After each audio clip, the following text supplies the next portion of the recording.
अभी अभी black trouser और बनियान में मलबूस 6 फुट का वर्जिशी जिस्म का मालिक हमज़ा ट्रेड पर दौड़ रहा था। 4 साला पप्पू उसके कंधे पर बैठा हुआ था और गुड्डू साहब अपने ट्रेडमिल पर थे, निक्कर और सफ़ेद बनियान में, जिसमें उसकी छोटी सी तोंद नुमाया हो रही थी।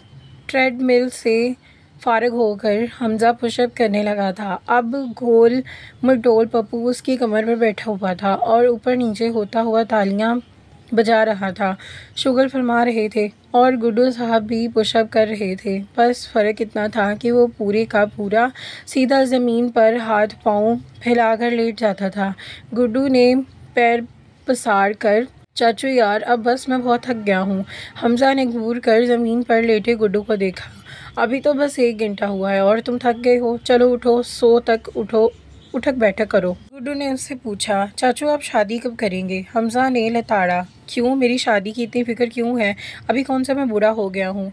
वो टीवी शो पर आंटियाँ कह रही थीं कि जिनकी शादी टाइम पर नहीं होती वो पागलों जैसे हो जाते हैं और सबको तंग करते हैं, इसीलिए अब आप शादी कर लें वरना बहुत जल्द आपकी उम्र। गुड्डू इसके पास आकर तफक्कुर से बोला, लियाकत अंकल जैसे हो जाएंगे। हमज़ा ने तेवरियां चढ़ाई, ये टीवी पर जो आंटियों के प्रोग्राम कब से देखने लग गए? उससे पहले कि गुड्डू कुछ मज़ीद इरशाद फरमाता, हमज़ा का ब्लड प्रेशर मज़ीद बढ़ाता पप्पू साहब अपनी टांग उन दोनों के बीच में अड़ाई, चाचू भूख, पिज़्ज़ा हट जाना है। हमज़ा खड़ा होते बोला, चलो दोनों जल्दी से तैयार हो जाओ, पिज़्ज़ा हट चलते हैं। शाम ढल रही थी, कमरे में एसी की खंकी फैली हुई थी और बिस्तर पर मरियम महव ख्वाब हुई थी। लंबे स्याह बादल तकिए पर फैले हुए थे, खूबसूरत चेहरे पर बला की मासूमियत थी, जैसे देखकर कोई भी धोखा खा सकता था। वक्फा से दरवाज़ा बज रहा था, जिससे मरियम की नींद में खलल पड़ रहा था। उसने अंगड़ाई लेकर आंखें खोली थीं। मुलाजमा दरवाज़ा खोलकर अंदर दाखिल हुई। मरियम बीबी, बड़े साहब आपको बाहर लॉन में चाय पर बुला रहे हैं। मरियम ने बड़ी नागवारी से कंफर्ट हटाया और मुलाजमा को घूरा। मरियम गुस्से से बोली, तुम किसकी इजाज़त से अंदर आई हो? बोलो, अब मुंह क्यों बंद है तुम्हारा? मुलाजमा उसके तेवर देखकर घबरा गई और माजरत करती हुई उल्टे कदमों तेज़ी से बाहर चली गई। मरियम अपने लंबे घने बाल समेटती उठी और अपने सामान से लॉन्ग स्कर्ट निकाली और शर्ट निकाल कर फर्श होने ले चली गई। तैयार होकर नीचे आई, जहाँ ताई अम्मी मेज़ पर लवाजमात सजाए उसका इंतज़ार कर रही थी। वो बड़े प्यार से, आओ बेटी यहाँ मेरे पास बैठो और बताओ क्या पियोगी, मुखातिब हुई। यहाँ बहुत गर्मी है ताई आंटी, आप मेरे लिए फ़्रेश जूस और ऑरेंज जूस बनवा दें, ये बेहतर रहेगा। ताई ने मुलाजमा को इशारा किया और वह जल्दी से किचन में जाकर मरियम बीबी के लिए जूस बनाने चली गई। मरियम ने एक घूंट पीते ही मौसमी का बीज, ओ शिट, तुम्हें जूस बनाना नहीं आता क्या? मुंह में आते ही मुलाजमा को ज़ोर से लताड़ा। ताई ने मुलाजमा की जान, अमीरन जाओ दोबारा बना कर ले आओ, इस दफ़ा अच्छे से छान कर लाना। मुलाजमा फिक चेहरे के साथ दोबारा वापस किचन में चली गई। खानसा माँ ने पूछा, क्या हुआ अमीरन? ये मरियम बीबी तो बहुत ही मगरूर हैं और बदतमीज़ हैं, अमीरन पूरी तफसील से बताने लगी। मरियम सुबह होते ही गाड़ी लेकर ताई अम्मी से माल का रास्ता पूछकर बाहर निकल गई और ताई ने लाख समझाया कि ड्राइवर या फिर इसके साथ चले जाए, फिर ज़ुहैब का इंतज़ार कर ले, मगर वो मरियम ही क्या जो मान जाती।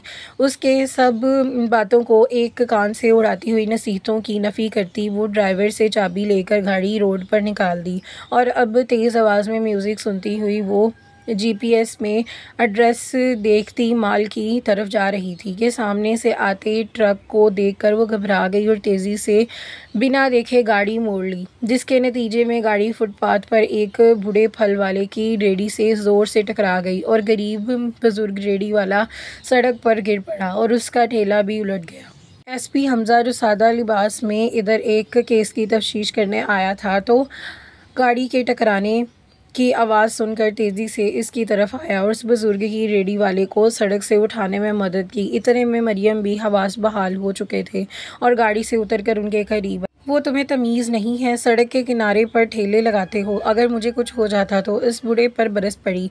हमज़ा ने, मिस आराम से, गलती आपकी है, आपको गाड़ी देकर चलानी चाहिए, शाइस्तगी से टोका। मरियम ने पैर पटके, go to the hell bloody बूढ़ा।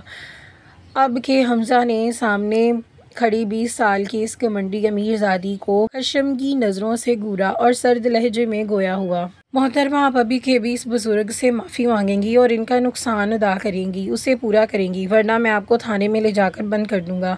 मरियम ने एक गुस्सीली नज़र सामने खड़े जो उस पर डाली तो वो अब फिर अपने कंधे पर टंगे पर्स में से चंद बड़े नोट निकाल कर उस बूढ़े ठेले वाले को की तरफ बढ़ाए और न खुद से बढ़ाए, जिसे उस भले आदमी ने शर्मिंदा होते हुए हमज़ा के इशारा पर थाम लिए। मरियम वापस जाने के लिए मुड़ी तो बस संजीदगी सा हमज़ा दीवार बनकर उसके सामने खड़ा हो गया।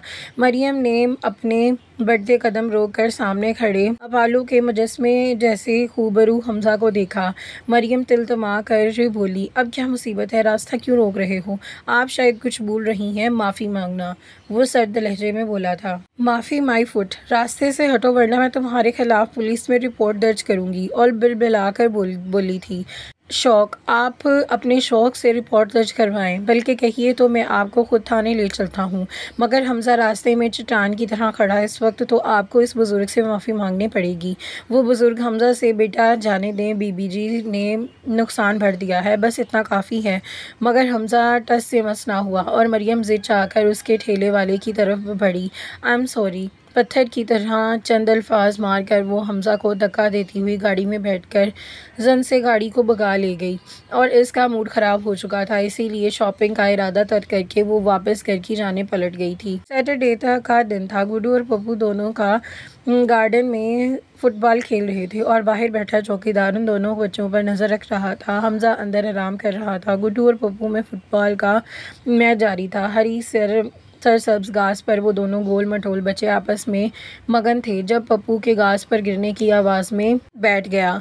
गुड्डू ने चढ़ाया, क्या हुआ है पप्पू? मोटू, इतनी जल्दी थक गए? पप्पू बेसुरा, मुझे पॉपकॉर्न खानी है और मूवी देखनी है और फ्लाइंग कार्स वाली। गुड्डू जोश में आया था। ठीक, चलो चाचू को जाकर बोलते हैं। पप्पू ने गिरफ्ती से कहा तो वो डांटेंगे, कहेंगे कि पहले पोएम याद करो, टेबल सुनाओ। वो दोनों बाल वहीं घास पर छोड़कर गिरते हुए पढ़ते दोनों चले गए। चाचू से बात करते हैं। पढ़ते बड़े जोश में अंदर दाखिल हुआ। बड़े से बेडरूम में हमज़ा महव ख्वाब था जब गुड्डू और पप्पू कमरे में दाखिल हुए और अंदर आकर बैठ गए।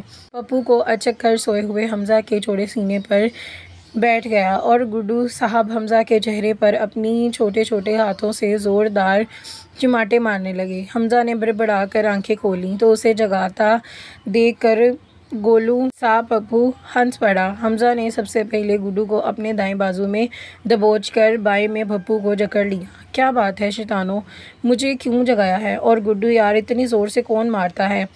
हमज़ा ने दोनों के गाल बारी बारी चूमे। गुड्डू ने उसे आगा किया, चाचू आज सैटरडे है। हमज़ा ने सवाली नज़रों से उन दोनों शैतानों को देखा। मुझे मालूम है आज सैटरडे है, तो फिर घूरा। पप्पू ने फरमाइश दागी, चाचू हमें बाहर जाना है, मूवी देखनी है। हमज़ा इन दोनों को दबोचे हुए उठ बैठा। आज अच्छा मूवी देखनी है?